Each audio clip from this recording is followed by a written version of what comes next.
the history of mankind which has unfolded from the sin of one man, Adam. The Bible tells how God created mankind.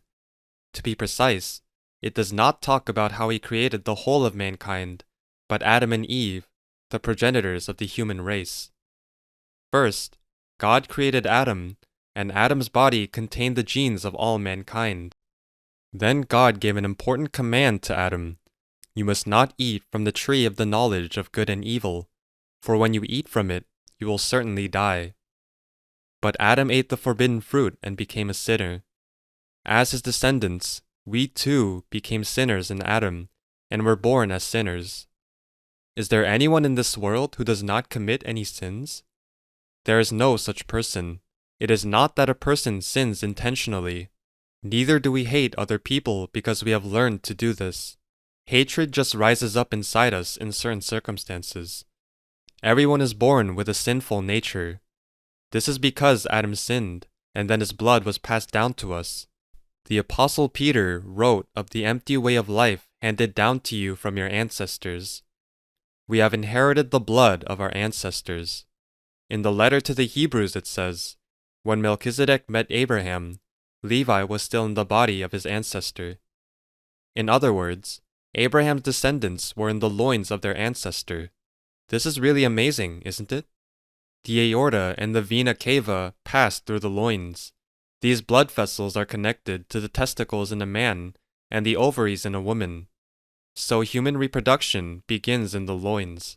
How was it possible that this passage from the Bible that was written 2,000 years ago was able to say that Abraham's descendants were in his loins? This is where the blood flows, and it is the place where the sperm and the egg are united and the human life is formed. In this way, we are born as descendants from our forefathers. Through Adam's sin, all mankind became sinners, having inherited the blood of Adam.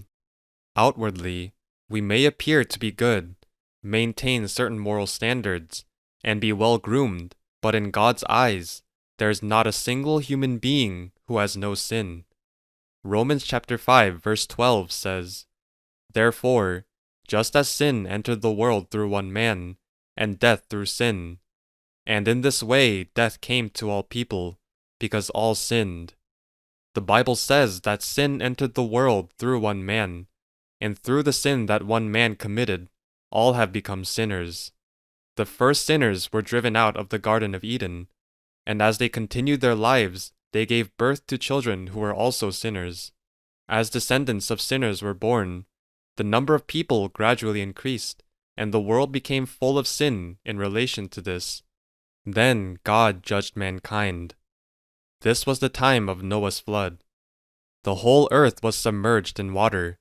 The Bible says, by these waters also the world of that time was deluged and destroyed.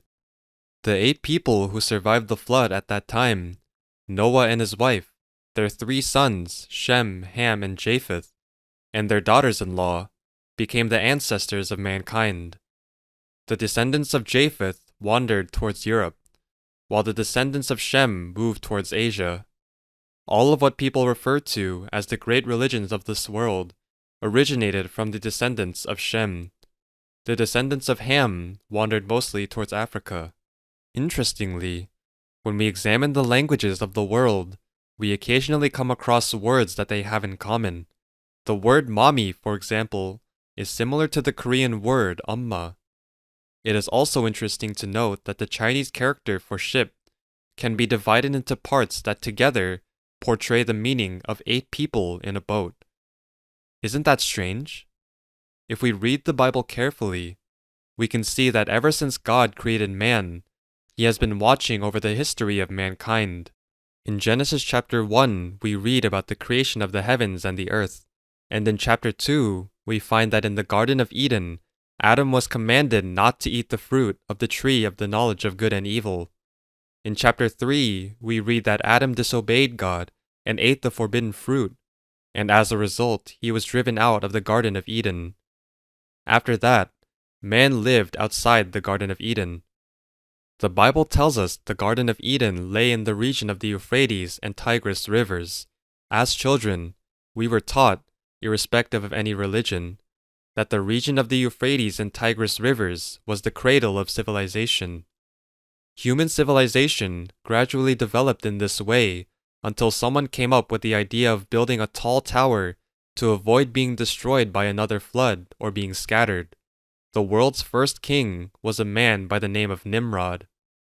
His subjects built a great tower, but God laughed at them, and he confused the language of the people. People could no longer communicate with one another, so in the end they began to be scattered. The overseer would tell someone to bring some bricks, and they would bring water. He would tell someone to bring some water, and they would bring some bricks. Or he would tell someone to build a part of a wall, and they would tear it down instead.